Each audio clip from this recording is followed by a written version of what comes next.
mereka, orang-orang yang bukan pribumi Indonesia, menganggap kita pribumi Indonesia adalah sebagai budak-budak mereka. Diam saudara. Berani nggak tes DNA? Diam saudara. Berani nggak tes DNA? Diam saudara. Berani nggak tes DNA?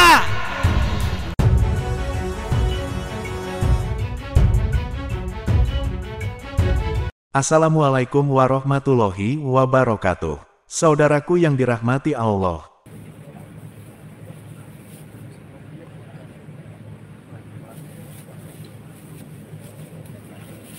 Assalamualaikum warahmatullahi wabarakatuh.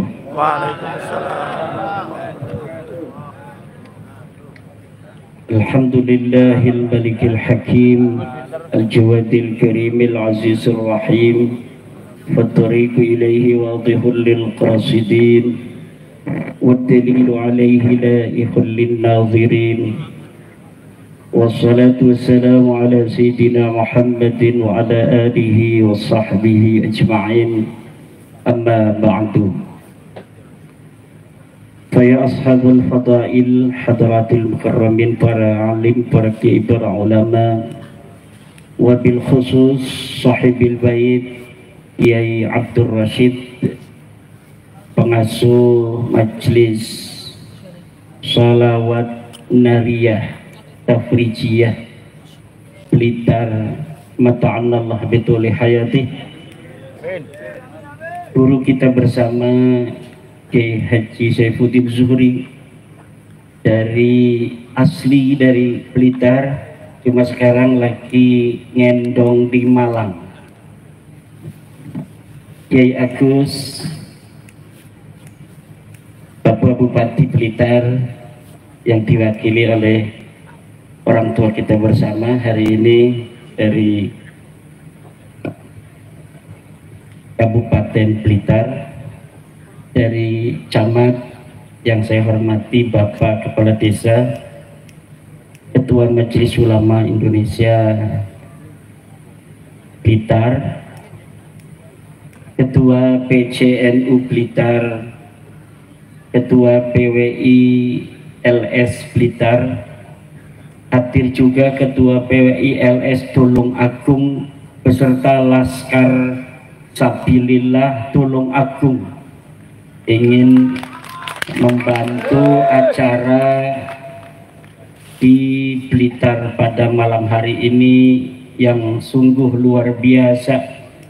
Lapangan yang sebesar ini dengan cahaya warna-warni, dengan lantunan mahalul qiyam yang luar biasa menyentuh hati, dan mudah-mudahan akan salam kita diterima oleh baginda Rasulullah Muhammad sallallahu alaihi wasallam di malam nisfu Sya'ban ini, malam yang mulia, malam di mana Allah turun untuk melihat makhluknya. Kemudian Allah akan mengampuni seluruh dosa-dosa makhluknya. Amin. Seperti yang diriwayatkan oleh hadis Imam Al-Baihaqi, innallaha la yatlu'u fi lailatin nisfi min sya'bana fayaghfiru li jami'i khalqihi illa li musyrikin wa musahin, rawahul Baihaqi. Bahwa Allah akan turun di malam Lailatul Nisfi min Sya'ban. Allah akan ampuni seluruh dosa-dosa makhluknya, kecuali orang-orang yang menyekutukan Allah, orang-orang yang menyembah Allah tapi juga dia menyembah selain Allah. Orang-orang yang dia menyembah Allah, dia menyembah patung-patung Allah. Dia menyembah Allah tapi dia menyembah kuburan-kuburan manusia, menciumnya, bukan hanya menziarahinya seperti orang NU, tapi dia ciumi itu, misalnya seperti menciumi istrinya. Wa musyahin, dan orang-orang yang amat tetangga, nggak pernah akur, Susah kalau kita sama tetangga nggak pernah akur. Yang lain pada malam Lailatul Nisfi min Sya'ban akan diampuni dosanya oleh Allah. Tapi orang yang selalu sama tetangga nggak akur, nggak diampuni. Na'udzubillah. Insya Allah yang hadir di sini semuanya ya Allah, walaupun ada syarat dari kami yang belum terpenuhi, tetapi dengan barokah perkumpulnya malam hari ini kami di lapangan yang luas ini bersama-sama mengharapkan kasih sayang dan cintamu ya Allah. Ampunilah di malam yang barokah dan mulia ini segala dosa-dosa kami ya Allah. Ampuni dosa-dosa orang tua kami ya Allah. Ampuni seluruh dosa-dosa guru-guru kami ya Allah. Ampuni segala dosa pemimpin-pemimpin kami ya Allah. Ampuni segala dosa tetangga-tetangga kami ya Allah. Kabulkan seluruh hajat-hajat kami malam hari ini ya Allah. Dengan barokah dikumpulkannya kami oleh Kiai Rosid ya Allah dalam malam Lailatul Nisfi min Sya'ban ini, dalam istighasah kubra untuk bangsa dan negara Indonesia dan seluruh umat Islam Indonesia ya Allah. Iqdi hawaijana, amin. Iqdi hawaijana ya Allah. Amin. Allahumma inna natawassalu ilaika binabiyyikal muqtar. Amin. Faqdi hawaijana ya Allah. Amin. Faqdi hawaijana ya Allah. Amin. Jadikan kami, anak-anak kami, keturunan kami ila yaumil qiyamah orang-orang yang kau berikan ilmu-ilmu yang bermanfaat ya Allah. Jadikan kami, anak kami, keturunan kami ila yaumil qiyamah pemimpin-pemimpin bangsa dan agama ini ya Allah, yang akan memegang estafet kepemimpinan daripada leluhur-leluhur kami, dari anbiya, sahabat, kemudian kepada tabi'in, kepada tabi'it tabi'in, kepada para imam, para muridnya, kemudian kepada kami dan agama Islam ini ya Allah. Jangan sampai lepas dari kami dan keturunan kami ila yaumil qiyamah, sampai Imam Mahdi datang nanti ya Allah, sampai bertemu antara dua pasukan. Yang pertama pasukan Mahdi beserta Sayyidina wa Nabiyina Isa, dan pasukan Dajjal di sebelah sana. Tempatkan kami ya Allah dan anak keturunan kami dalam barisan bendera-bendera Imam Mahdi dan Sayyidina Isa alaihi salam. Ya Allah ya Rabbi, yang hadir pada malam hari ini di lapangan yang penuh barakah dan mulia, di malam Lailatul Nisfi min Sya'ban, berikan rizki yang banyak, yang berlimpah ruah ya Allah. Bukan hanya untuk mereka yang hadir, tapi juga untuk anak dan keturunannya ila yaumil qiyamah. Kaya rayakan hidupnya, tetapkan iman dan Islamnya, panjangkan umurnya. Yang punya penyakit ya Allah pada malam hari ini, penyakit yang diketahui maupun penyakit yang tidak diketahui, ambil penyakitnya ya Allah, baik kami mengetahui ataupun kami tidak mengetahui. Ya Allah ya Rabbi, apabila di depan kami ada masalah, di depan kami ada kejelekan yang kami tidak tahu dan kami ingin menuju ke sana, dengan barakah malam Lailatul Nisfi min Sya'ban ini ya Allah, hilangkan kejelekan itu, baik kami tahu maupun kami tidak tahu ya Allah. Bila ada kebaikan di dalam dua jalan bersimpang, di sini kebaikan, di sana kejahatan ya Allah, kemudian kami ingin menuju kepada kejahatan, dengan kasih sayang-Mu tarik kami ya Allah dengan cinta-Mu untuk kami berjalan di dalam kebaikan itu ya Allah.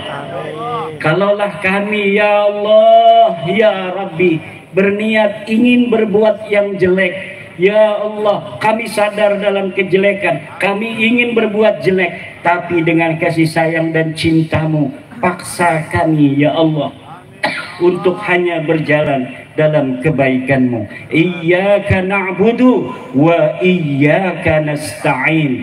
Kepadamu ya Allah kami menyembah, dan kepadamulah ya Allah kami memohon pertolongan. Manusia haruslah dua keadaan dalam dirinya sebagai hamba Allah. Dia harus iyyaka na'budu, dia juga harus iyyaka nasta'in. Zahiran wa batinan Abdullah subhanahu wa ta'ala.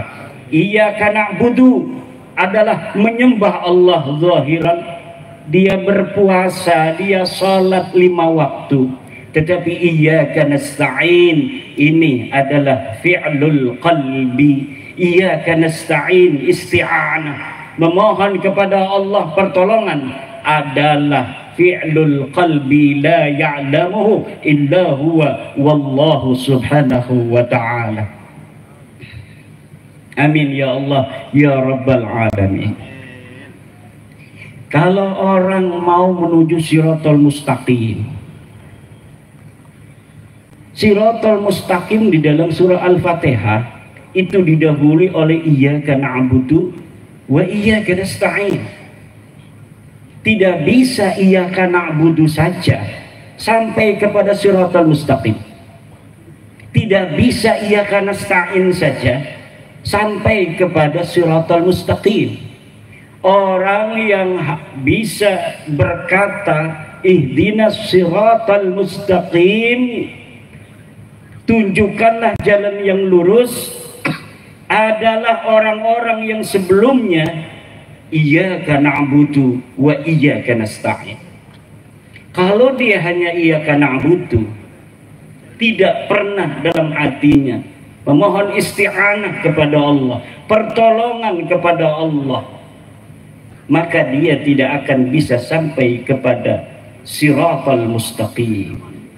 Apa itu Siratal Mustaqim? Siratal ladzina an'amta 'alaihim ghairil maghdubi 'alaihim waladdallin.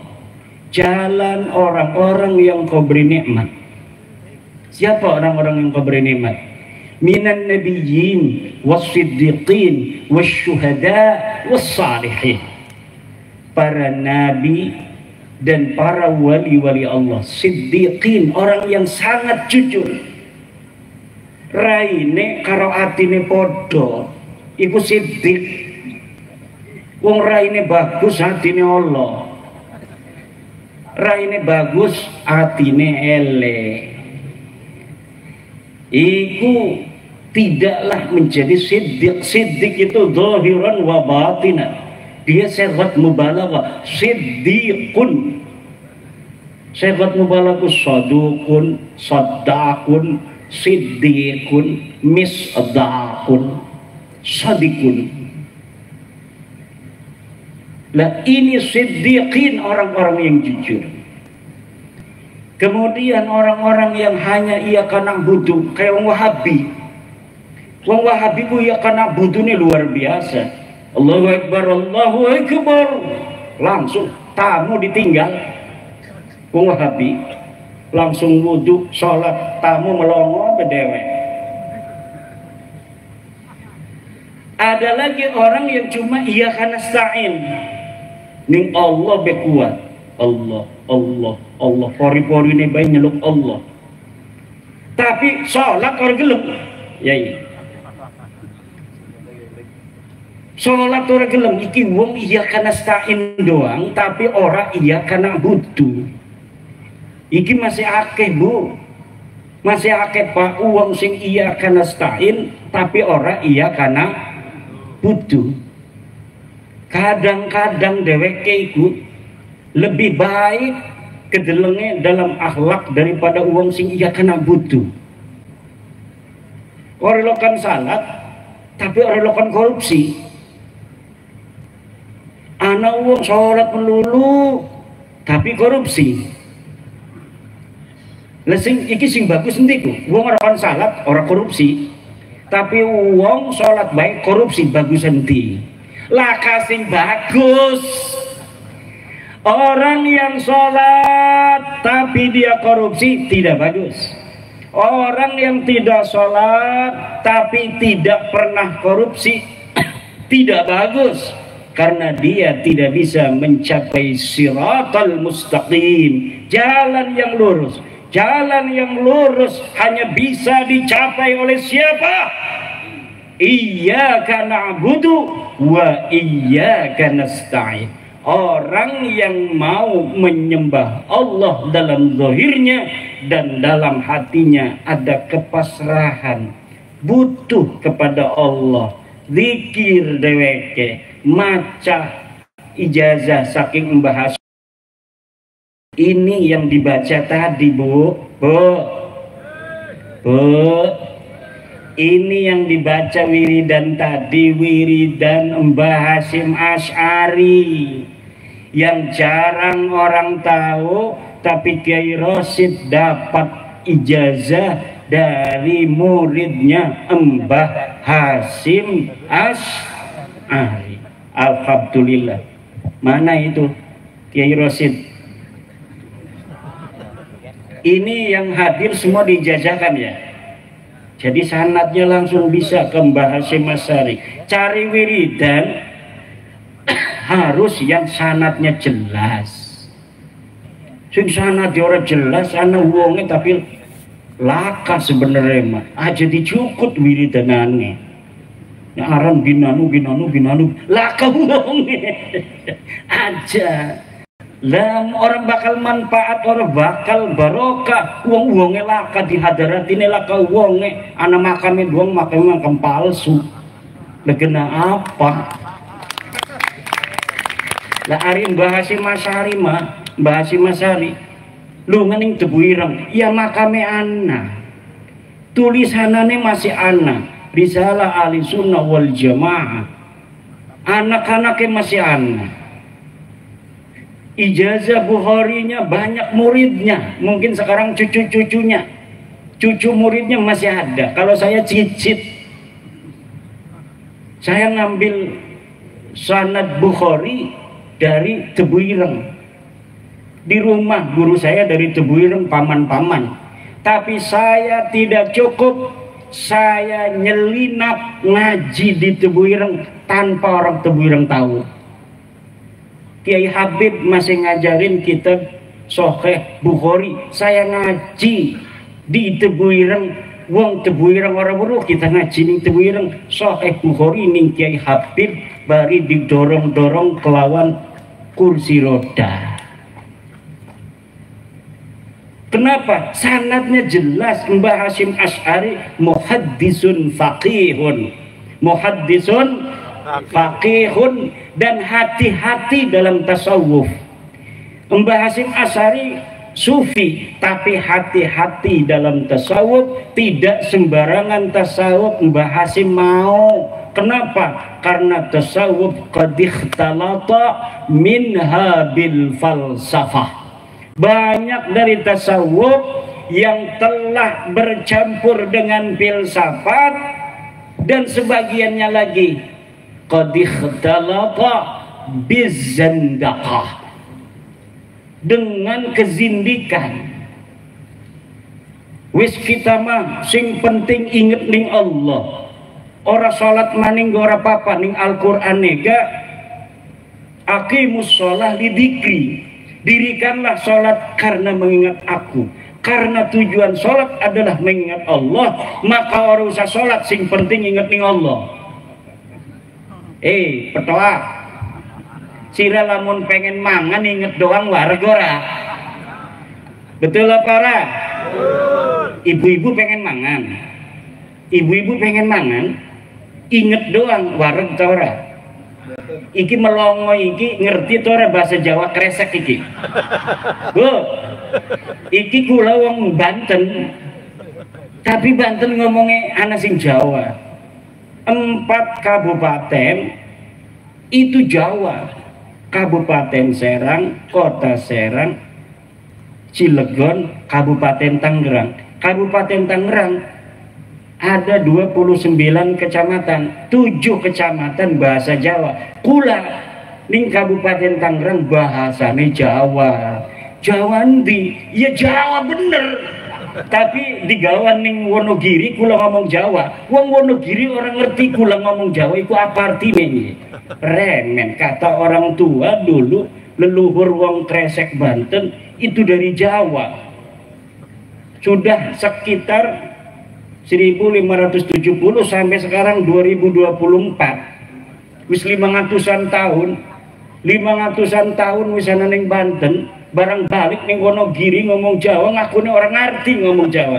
Asale sing Wonogiri.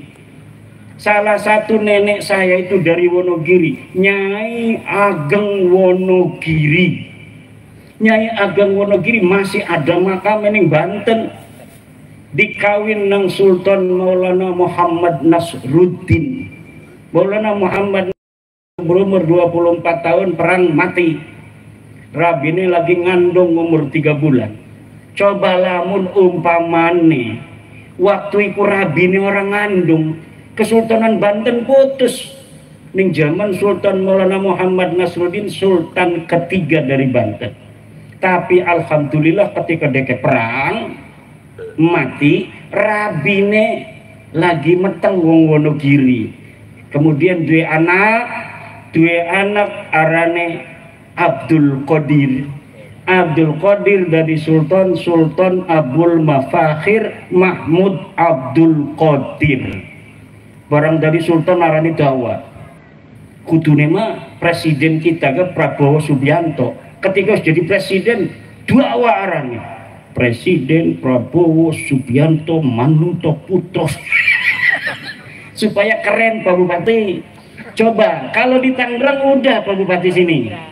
Di Tangerang itu kalau bupati yang definitif itu selain diangkat oleh gubernur, dilantik gubernur, itu juga ada pelantikan budaya. Ada dewan adat, kemudian setelah dia dilantik oleh apa namanya itu gubernur atau Mendagri, nanti ya dia dikasih gelar adat juga. Gelar adat oleh pemangku adat. Kebetulan saya ketua pemangku adat di Kabupaten Tangerang. Jadi kemarin itu bupati yang dulu ya selain dia mendapatkan apa namanya pelantikan dari pemerintah, juga mendapatkan pelantikan secara budaya untuk melestarikan kebudayaan masyarakat supaya tidak hilang. Nah, seperti tadi ini marhaba. Ini marhaba ini jangan sampai hilang. Karena ini adalah kebanggaan kita sebagai masyarakat Jawa. Masyarakat Jawa punya harga diri. Harga dirinya dari apa? Dari budayanya. Kalau ada kebudayaan kita yang kita warisi dari nenek moyang, itu namanya heritage. Apa namanya? Heritage. Heritage itu warisan budaya yang diturunkan oleh leluhur kita secara turun-temurun sebagai identitas dan jati diri kita sebagai bangsa yang telah berkembang leluhurnya dan menguasai daerah ini selama ribuan tahun. Itu ciri-cirinya adalah warisan heritage ini yang diturunkan dari satu generasi ke generasi yang lain. Tidak bisa musuh-musuh itu menjajah kita apabila kita masih kekeh untuk menjaga warisan budaya itu. Selama mereka itu belum bisa menggantikan budaya kita, berarti kita masih menang. Tapi kalau mereka itu sudah bisa untuk mengganti budaya kita dari A sampai Z, termasuk bagaimana cara kita mengekspresikan rasa cinta kepada Nabi Muhammad dan ahli bait Nabi, mau diganti oleh budaya mereka yang mereka bawa dari tanah leluhur mereka. Padahal mereka kesini mau numpang makan karena di sana nggak ada padi. Di sana nggak ada pohon, di sana nggak ada ketela, deke kurang makan, wedus bae wis padalah kesusun ini karena. Akhirnya dia kegelati pangan ning di, ya tidak ada lagi jannatun fid dunya Indonesia jannatun fid dunya. Surga yang ada di dunia ini adalah Indonesia. Malam hari ini kita beristighosa untuk menjaga Indonesia. Coba uang desa Blitar yang dulu Insinyur Soekarno, ya, iki kiai iki lagi nonggoni kita ngomong nasam kau dingin guys, isku mau kabe wis putus nasabega, kiai. Ini kan tempat lahirnya Insinyur Soekarno, betul nggak? Makamnya pun wis ditakdirakan nang Allah mati neng Jakarta, wis dikubur neng Bogor, tapi leluhur orang-orang Blitar, di mana dia dilahirkan di sini. Terus nih Allah peninjauan kembali. Ya Allah, kita mengajukan peninjauan kembali ke mahkamah kuburan. Ini putra kami Soekarno, kenapa dimakamin di Bogor? Dia lahirnya di sini. Tolong ya Allah, rubah itu di Lauhil Mahfuz, di mana dikatakan lahir di Blitar, mati dan diwapak dan dikubur di Bogor. Tolong ganti itu yang ada di Lauhil Mahfuz. Akhirnya Allah itu kan yamhullahu ma yasha wa yusbit. Allah bisa menghapus takdir bu aja gegabah. Allah bisa menghapus takdir wis ditentukan.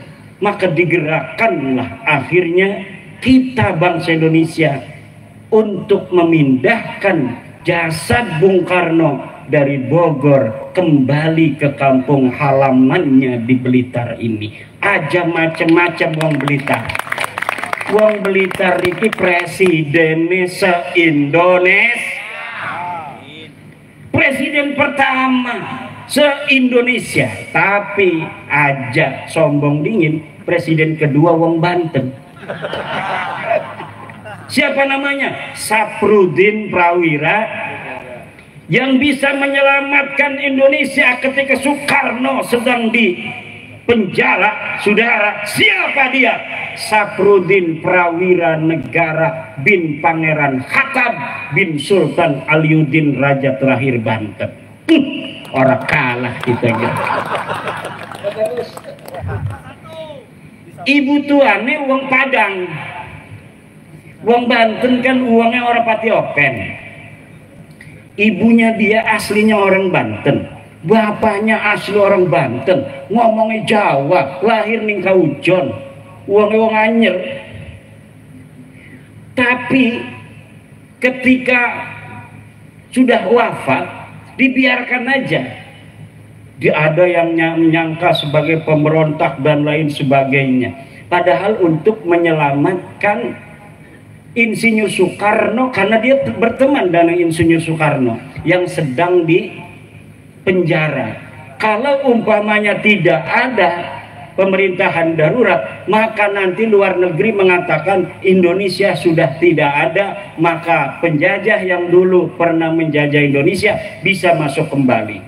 Maka orang Blitar yang lagi di penjara dibantu dengan gagah perkasa oleh orang Banten.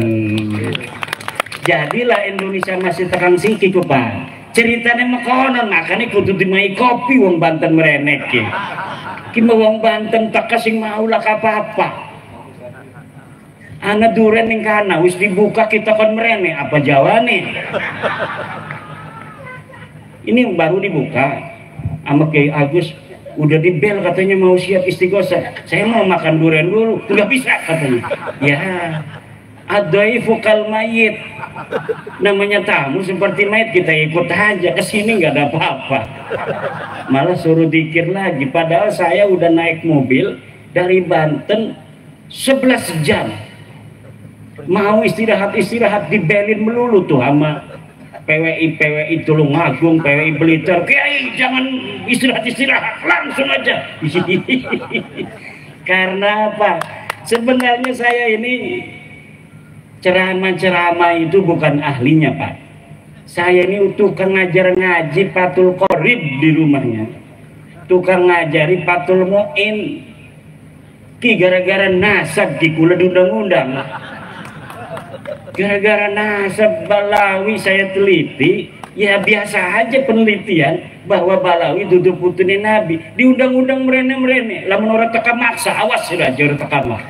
Premen. Akhirnya saya ditelepon oleh teman saya, Syarif Ahmad Dairobi, Agus Dairobi, Kiai, acara di sana Kiai Rosid menanti bersama orang-orang di Kanigoro. Wah, kata saya udah ada jadwal sebulan, hanya 4 hari saya boleh keluar karena tugas saya ngajarin ngaji di pondok. Tetapi kadang-kadang Allah itu yamhullahu ma yasha wa yusbit. Ya barang sing teka wong sing berat mah batur dewek igati kan.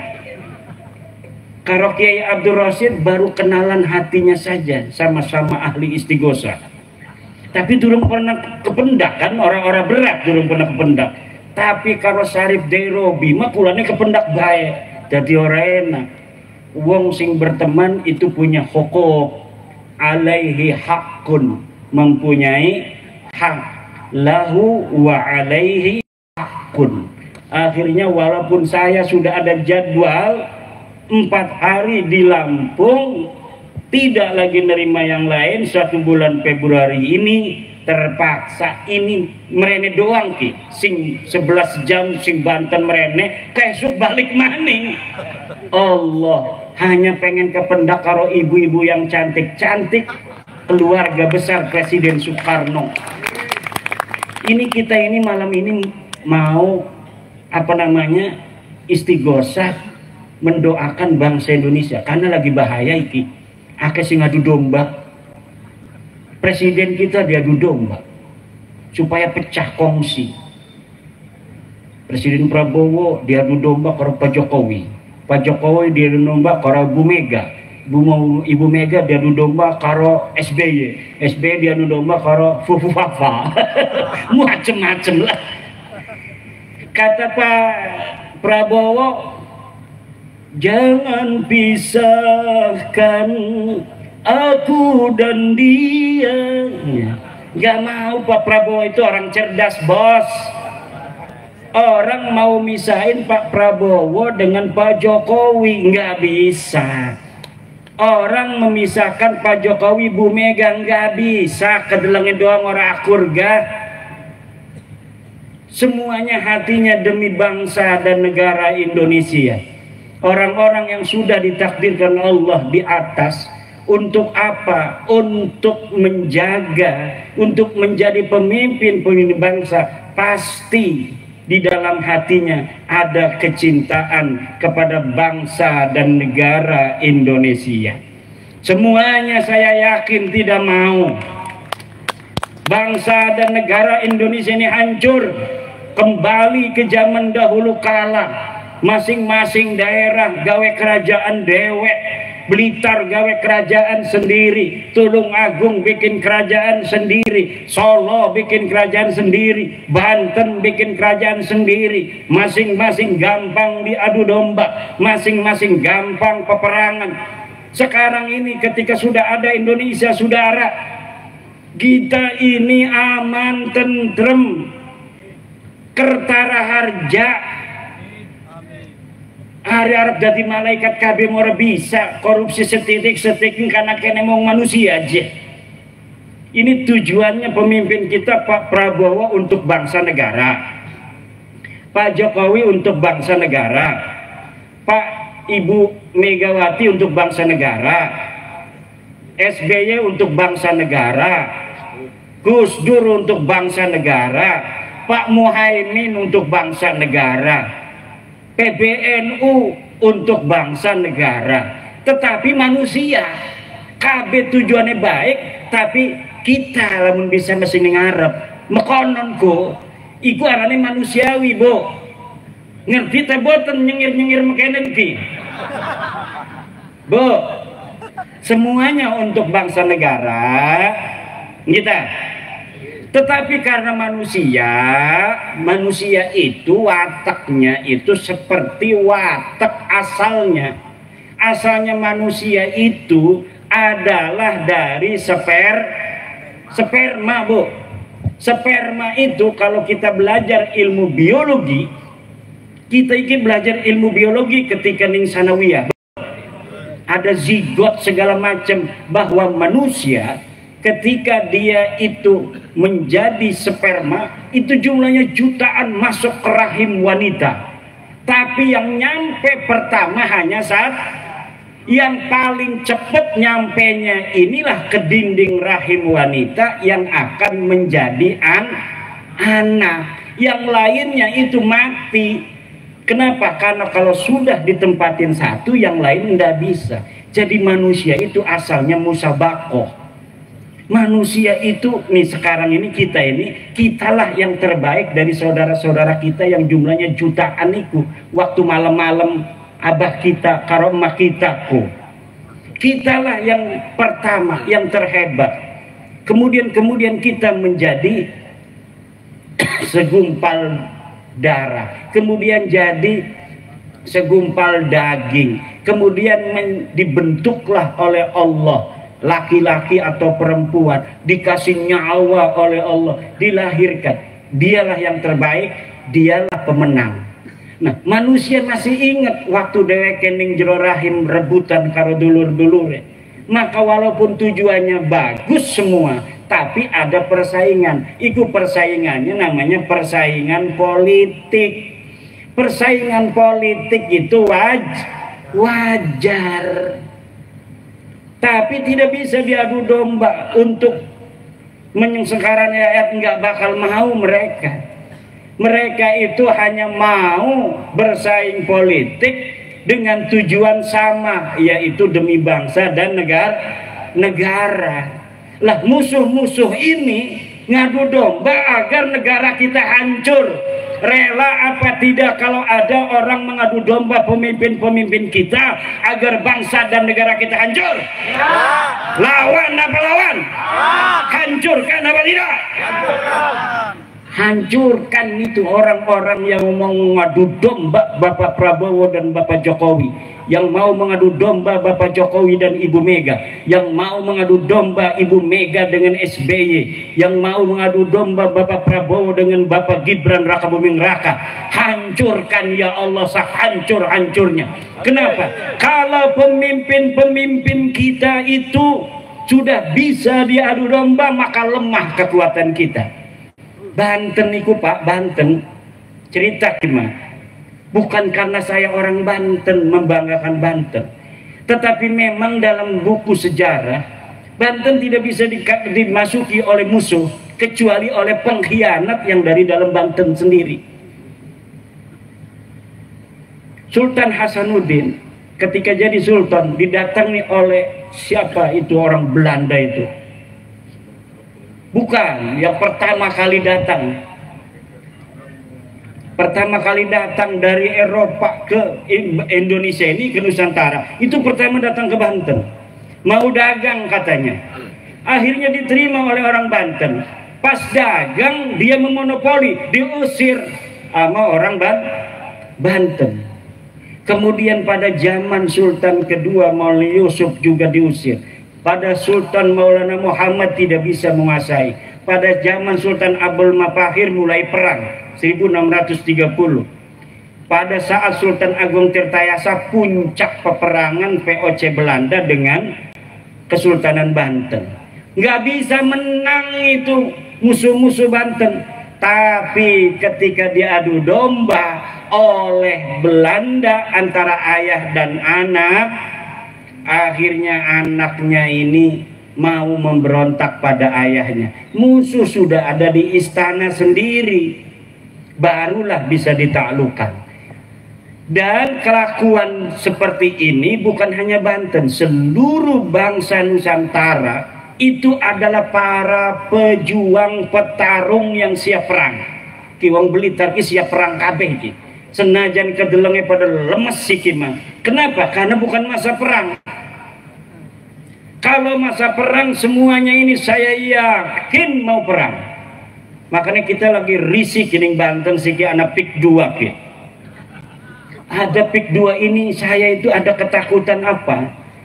Takut pemerintah nggak mau mengikuti keinginan rakyat Banten untuk menyetop PIK 2, akhirnya rakyat Banten merasa dijajah.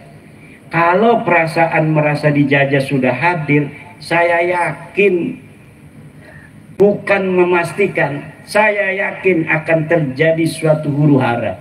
Kenapa? Ketika masyarakat di mana saja itu sudah merasa dijajah oleh orang asing, sementara dia merasa yang harusnya itu membela tidak membela, maka terpaksa yang biasa nyangkul, cangkulnya akan dibuang. Yang biasa nyoret kitab, pulpennya akan dibuang, kitabnya akan ditutup. Yang biasa dagang, tokonya ditutup. Yang biasanya cuma nganggur di pos kamling, main remi, main catur, caturnya disepak. Nah ini makanya PBNU sudah mengeluarkan Bahsul Masail kemarin, bahwa menurut Bahsul Masail Nahdlatul Ulama, hasil keputusan tahun 2025 ini laut haram disertifikat. Saya memohon kepada pemerintah, Presiden, Menteri ATR BPN, Menteri KKP, dan seluruh yang terkait bahwa PBNU sekarang sudah memberikan fatwa keagamaan bahwa mensertifikat laut dengan HGB dan SHM hukumnya haram. Tolong patuhi fatwa Nahdlatul Ulama, hentikan PIK 2 di Tangerang dan seluruh. Karena apa? Ternyata bukan di Tangerang laut itu disertifikat, Bu. Di Sidoarjo ada, di Surabaya, di Madura, anak gue wong Madura lautnya wis disertifikat. Di daerah lain juga banyak, kata menteri itu. Ternyata bukan hanya di Tangerang. Makanya Tangerang yang menjadi sumbunya. Ketahuan memang benar-benar daerah keramat itu. Daerah Banten kata orang tua, ini kata orang tua, mungkin kata orang Blitar, tanah Blitar keramat. Kata orang Banten, tanah Banten berkeramat. Tapi lamun dideleng-deleng ternyata anak bener ya. Dulu Sultan Agung Mataram yang masih saudara, sama-sama keturunan Ki Ageng Pemanahan dari jalur Ibu Banten, itu mau nyerbu ke Banten. Waktu mau nyerbu niat saja, itu malamnya sudah mimpi dia itu nanahan semua sekujur tubuhnya, ngimpi doang. Akhirnya dia bangun, pas bangun ini bekas-bekas nanahnya masih ada. Apa ini urusannya? Oh Sultan, jangan sampai menyerbu Banten. Akhirnya nggak jadi. Nah sekarang juga gara-gara Banten ketahuan, seluruh sertifikat laut ketahuan. Bekasi yang paling dekat dengan Jakarta itu nggak ketahuan. Yang ketahuan di Tangerang dulu. Maka tolong kepada para pemerintah, iki masyarakat saya lihat sekelibat itu sudah ada cucu Pangeran Jaga Lautan Pulau Cangkir itu yang berziarah. Itu saya melihat karena saya kenal semua cucu Pangeran Jaga Lautan. Ada yang sudah berziarah dan bukan dari NU. Jadi banyak cucu-cucu Pangeran Jaga Lautan itu yang bukan NU. Dia masuk ke ITB, ke IPB, jadi HTI. Dia menjajakan HTI di Banten gak laku-laku. Nah, sekarang ini kalau menjajakannya ini adalah keadilan, kalau menjajakannya keadilan di Banten karena ada pendidasan, akan laku dia ini. Saya kenal karena masih saudara. Wah, udah ada nih oknum-oknum nih jarah. 2 hari lagi setelah dia jarah, demo di situ. Wah, ini kemarin itu. Kenapa? Kalau jualan HTI enggak laku, tapi kalau jualan keadilan laku. Kenapa? Keadilan itu sangat dirasakan oleh masyarakat. Maka nih tolong, ini kalau sudah orang-orang yang tidak cinta kepada NKRI, yang tidak cinta kepada Pancasila, Bhinneka Tunggal Ika, sudah ikut main begitu, ini pasti masyarakat itu akan mudah dibodohi, akan tidak jernih lagi cara berpikirnya, dan gampang untuk diajak menuju hal-hal yang kurang produktif untuk bangsa, negara, dan agama Islam sendiri.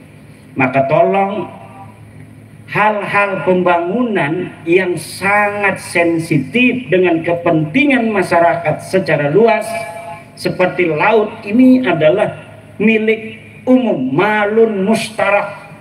Menurut fatwa PBNU dalam Bahsul Masail Kombes dan Munas 2025 ditetapkan bahwa laut adalah malun mustarakun, harta yang dimiliki oleh semua, tidak boleh haram hukumnya disertifikat baik HGB maupun SHM. Tolong pemerintah memperhatikan hasil keputusan daripada organisasi Islam terbesar di dunia, yaitu Nahdlatul Ulama. Supaya apa? Ini orang-orang pengadu domba ini supaya tidak lagi punya jalan untuk mempengaruhi masyarakat. Pada saat yang sama HTI di mana-mana mengibarkan benderanya. Coba di Surabaya, tempat berdirinya Nahdlatul Ulama, ribuan HTI mengibar-gimbarkan bendera. Hari yang sama di Jogja juga mereka mengibar-ngibarkan bendera HTI. Di Banten ketika ada demo itu, demo menuntut ditutupnya PIK 2, baik PSN-nya maupun PIK 2-nya yang bukan PSN, itu saya lihat mereka tidak mengibar-ngibarkan bendera la ilaha illallah, tetapi 70% itu orang-orang HTI, masyarakatnya hanya beberapa persen. Nah, makanya ini adalah sebuah hal yang mengkhawatirkan. Kenapa? Kalau jualannya itu adalah jualan keadilan dan anti kezaliman yang sedang dirasakan oleh masyarakat sendiri, maka ini akan laris manis Tanjung Kimpul. Laris manis Tanjung Kimpul. Maka tolong ini pemerintah untuk memperhatikan. Ini Nahdlatul Ulama sudah turun loh, pakai fatwa Bahsul Masail. Saya di malam-malam di bel untuk datang ikut juga. Kata saya ndak mau ikut-ikut dulu. Nanti kalau sudah kondisinya kondusif, baru saya ikut-ikutan lagi. Sekarang iya, saya sekarang ini lebih baik bersama Nahdlatul Ulama di bawah. Ini enak sekali. Kenapa? Karena Nahdlatul Ulama hari ini sudah 56%, Bu. Dari seluruh masyarakat yang mengaku Islam, 56%-nya mengaku NU. Ini sebenarnya pun kata sebagian teman, ini sudah dapat ngepres. Sebenarnya lebih dari 56%. Tetapi tidak baik untuk keseimbangan suatu bangsa di mana sebuah organisasi sangat mendominasi dari jumlah kuantitas. Sebenarnya lebih daripada 60%. Tetapi ditekan agar apa? Agar tidak terlalu gejlok. Masa iya nanti akan bahaya sekali. Bahaya sebuah bangsa organisasi banyak, tetapi ketika disurvei organisasi Islam itu ada ratusan, Pak, ratusan, tapi pas disurvei ada organisasi yang sama sekali tidak punya massa. Bahkan ada organisasi yang organisasinya pengurusnya itu luar biasa, dia acara apa saja itu aktif, bahkan sering bikin sebuah pengamatan terhadap kejadian sosial dan politik, terkenal ketua anu, sekretaris anu. Tetapi ormas ini ketika disurvei ke bawah tidak punya massa ternyata. Tapi NU yang dirinya sendiri merasa hanya punya 90 juta. Itu Yai Said Agil Sirot kalau ditanya orang, Yai NU itu jumlahnya ada berapa? 90. Iku uling awag. Uling awag, nebak-nebakan doang, tidak berdasarkan survei. Pas tahun 2017 disurvei, saya ikut ketika presentasi tim surveyornya itu. Ketika tim surveyor presentasi dari Alpala Research, saya melihat bahwa 130 juta 2017 itu orang mengaku dirinya NU. Itu masih sekitar 53%. Kemarin saya nggak ikut, tetapi mendengar Gus Yahya mengatakan sudah 56% orang Islam di Indonesia mengaku dirinya NU. Coba itu hitung, berapa jumlahnya orang NU yang ada di Indonesia? Dari 280 penduduk Indonesia, 89%-nya Islam. Dari 89% ini 56%-nya mengaku NU. Allah. Iki NU semakin terus nyinyirin orang, semakin gede. Nangapa? Barokah. Kayak PWI ki, karena PWI ki anaknya NU. Semakin ditolak, semakin di mana-mana pengen jadi PWI. Syaratnya PWI harus bermitra di bawah NU. Ini permintaan dari mana-mana. Bahkan di Jawa Barat, kenapa kemarin itu sampai ada sedikit permasalahan organisatoris? Ketua Jabarnya itu dibekukan. Itu dibekukan bukan karena dia itu ada kesalahan yang fatal, bukan. Karena banyak kabupaten yang pengen dilantik oleh DPW Jabar susah mencari kiainya, ketuanya kiai banyak acara. Jadi kabupaten-kabupaten pengen dilantik, nyari kiainya susah. Jadi mereka datang sendiri kepada kantor pusat di Cirebon. Akhirnya udah, kata ketua umum PWI Kiai Abbas, Jabar dibekukan aja. Kiai Abdul Mujib pengurus atau ketua Jabar dijadikan pengurus pusat dulu. Akhirnya sekarang dibentuk lagi yang baru, ketuanya Kiai Abah Setu. Itu mulai orang-orang pada ingin setiap kabupaten dilantik PWI-nya di tingkat kabupaten. Jadi ini luar biasa PWI ini, kayak NU zaman dulu.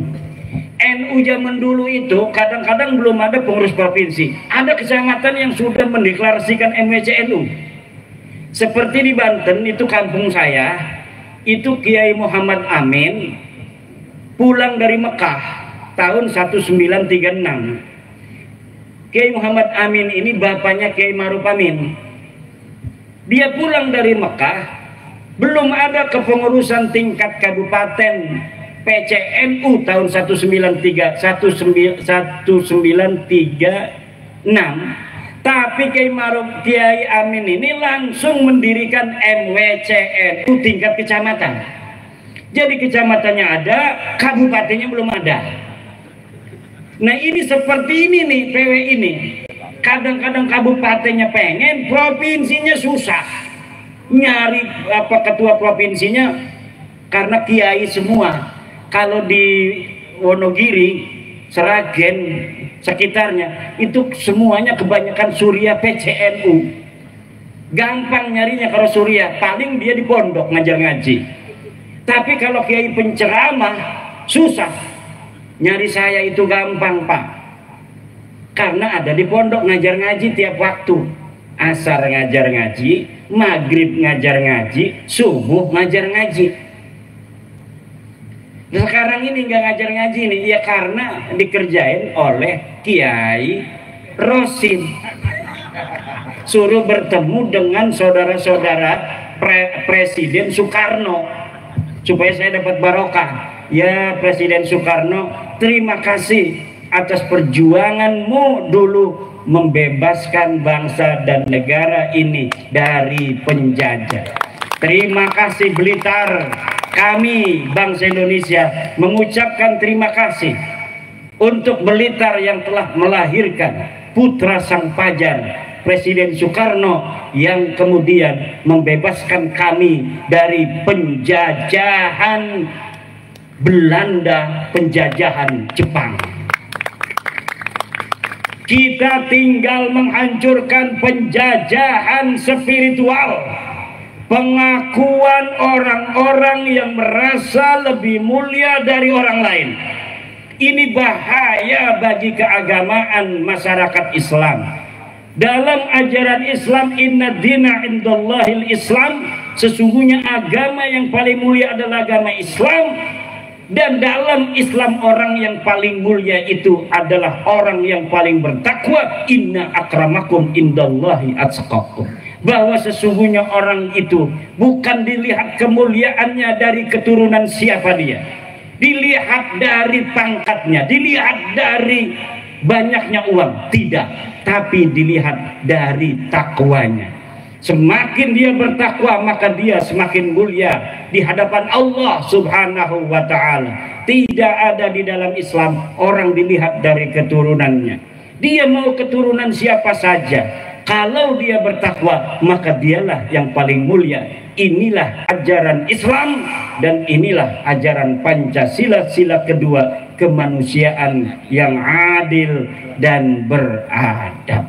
Jangan mau dibohongi bahwa Anda lebih rendah dari mereka dan mereka lebih mulia dari Anda hanya berdasarkan pengakuan bahwa mereka sebagai keturunan Nabi. Apalagi yang mengaku itu keturunan palsu, yang DNA-nya tidak terkonfirmasi, nasabnya tidak ada di kitab nasab, nama-namanya dalam kitab sejarah.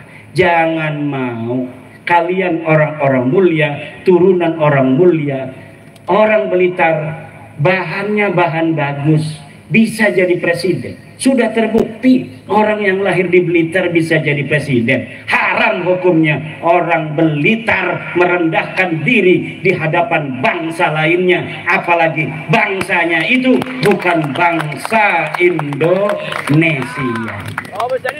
Tunjukkan dada orang Blitar. Dada orang Blitar, dadaku, iki dadaku, endi dadamu, kata Presiden Soekarno. Indonesia menggugat itu siapa? Insinyur Soekarno. Sekarang Blitar menggugat Nasabalawi. Tidaklah heran kalau Blitar ini menjadi salah satu pelopor di Indonesia terhadap peningkatan martabat, harkat, derajat, jati diri bangsa Indonesia. Karena dari Blitarlah putra sang fajar dilahirkan. Siapa saja orang yang terlahir dari Blitar pantas jadi presiden Republik Indonesia. Wis jam rolas, Bo. Kulane durung istirahat 11 jam nunggang mobil. Iki makin ngekone gue sing kenceng banget. Iki berapa kali dudu orang gelem pegel nunggang mobil kayak setan bae. 160. Wih. Kita ngelilir kok kenceng. Kalau kitanya lagi bangun kan langsung, jangan kenceng-kenceng. Tapi kan kita nggak bisa melotot terus. Kadang ada tidurnya. Itu kalau saya tidur udah 200. Allah. Semoga barokah Kiai Rosid, barokah Kiai Rosid. Kiai Rosid kita doakan panjang umur, rambutnya gondrong, amin. Kiai Rosid, rambutnya pakai belangkon digondrongin, keren. Santri saya itu Pak, santri saya kalau dia pengabdian lulus dari aliyah kan, ngabdi dulu setahun, nggak boleh cukur, suruh gondrong. Kenapa? Supaya nakalnya habis di pondok. Nanti ketika di masyarakat dia udah nggak heran lagi ngeliat orang gondrong macem. Dulu aja saya udah gondrong di pondok kan. Jadi udah beres nafsunya itu, nanti ketika ada di masyarakat dia tinggal jadi wali. Allah, Allah, Allah. Tapi kalau belum pernah agak nakal di pondoknya, nanti kurang ajar ini ngumah iku ku. Wis dadi kiai ngebonceng-bonceng rangda melulu. Iki bahaya iki. Terima kasih ini bisa mendampingi dari Malang. Kiai katanya mau acara di Blitar, itu kampung saya itu, saya lahir di situ, saya mau hadir katanya. Masya Allah, kata saya, dari Malang itu kan berjam-jam, tetapi karena beliau pejuang, beliau ini bawa jamaah dari Malang ke Kresek, ke Banten, Kresek itu kecamatan, sebelahnya itu Gunung Kaler Tenara. Nah, di Mekah itu dikenalnya hanya Tenara. Iya, jadi orang-orang yang disebut Tenara zaman dulu itu Ronjo, Tirtayasa, Kresek, Tanara sekarang ini. Nah, jadi kalau sekarang administrasinya Kresek. Kresek ini dari zaman dulu NU-nya sejak 1936 tertua.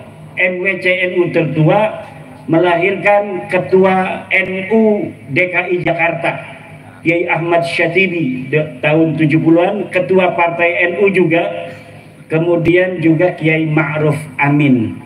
Karena memang daerah-daerah yang ada sanad kepada Mbah Hasyim Asy'ari, Mbah Syekh Nawawi Tanara Al-Bantani, itu biasanya langsung mendirikan Nahdlatul Ulama ketika mendengar Mbah Hasyim Asy'ari mendirikan Nahdlatul Ulama. Surabaya katanya sudah mendirikan Nahdlatul Ulama, murid-murid Syekh Nawawi Tanara, kemudian diikuti oleh seluruh masyarakat di Indonesia membentuk kepengurusan Nahdlatul Ulama, termasuk di daerah saya, kampung saya.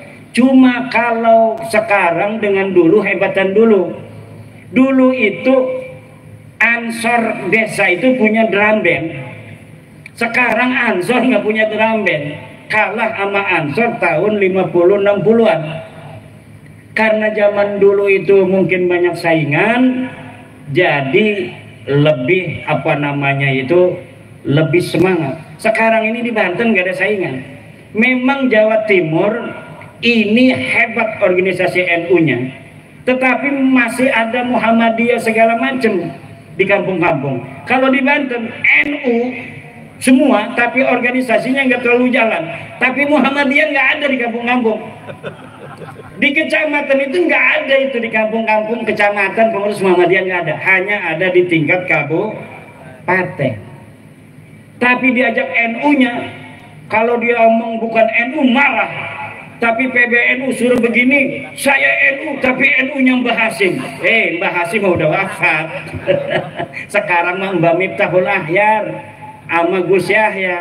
Kalau sudah menentukan secara organisasi seperti kemarin tentang Basul Masail, bahwa yang namanya laut itu haram untuk disertifikat, maka kita harus ikut kalau mengaku jamaah Nahdlatul Ulama. Kalau masih pendapat pribadi, baru itu namanya pendapat pribadi, kita boleh berbeda. Tapi kalau sudah keputusan dari keputusan sebuah organisasi, itu kita harus sam'an wa ta'atan. Demikian, barokah insyaallah, banyak duitnya yang hadir di sini semuanya. Ya Allah, kasih sayangmu, keberkahanmu, jaga negara Indonesia ini ya Allah. Jangan sampai kurang makan. Warga negara Indonesia ya Allah, jangan sampai bentrok.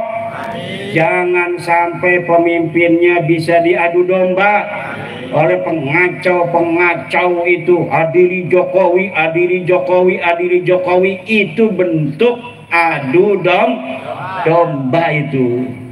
Itu bentuk adu domba. Jangan ikut-ikutan adili Jokowi. Kalau mau mengadili, laporin kepada polisi, laporin kepada KPK, laporin kepada jaksa. Itu cara kita mengadili. Lu mengadili di dokumen yang pinggir-pinggir dedalan, ya premen tidak konstitusional. Ya kalau memang dinyatakan merasa ada salah nih Bapak Jokowi, ya silahkan laporkan. Tempatnya ada KPK, terus jaksa, kemudian polisi. Lah iki mah laporan yang tembok adili Jokowi, ya temboknya meneng baik.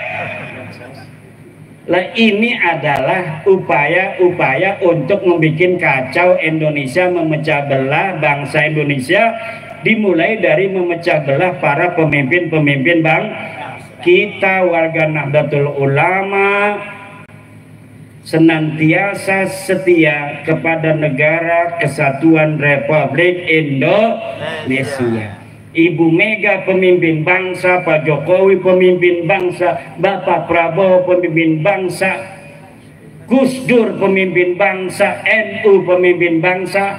Semuanya kita doakan agar senantiasa dalam lindungan Allah Subhanahu wa Ta'ala. Dan seluruh musuh bangsa Indonesia dan negara Indonesia, ahlikhum ihlakan ya Allah, ahlikhum ihlakan. Nah, terakhir mari kita sama-sama, karena ini sholawat nariyah, kita sama-sama bersolawat nariyah.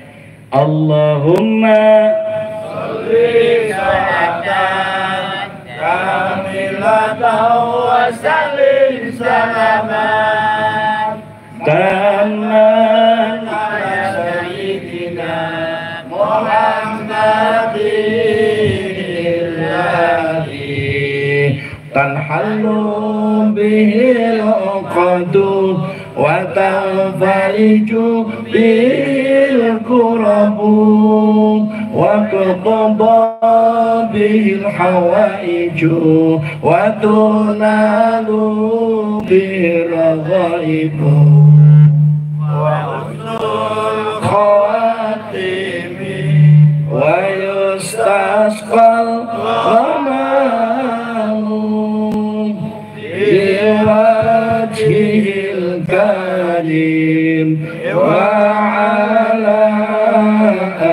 alihi wa sahbihi bi kulli lamhatin wa nafasin bi'adadi kulli ma'lumin. Amin ya Allah ya Rabbal. Kenapa sholawat nariyah disebut sholawat nariyah? Li'annaha tuhaqqiqul hawaija kannari 'alal hashim. Li'annaha tuhaqqiqul hawaija kannari 'alal hashim. Karena sholawat nariyah itu bisa menjadikan segala hajat kita menjadi kenyataan secara cepat, seperti api terhadap dahan-dahan kering. Sholawat nariyah juga disebut sholawat tafrijiyah, li'annahu tufarrijul kuruba wal humum. Karena sholawat nariyah bisa untuk menghilangkan kesusahan dan kedukaan.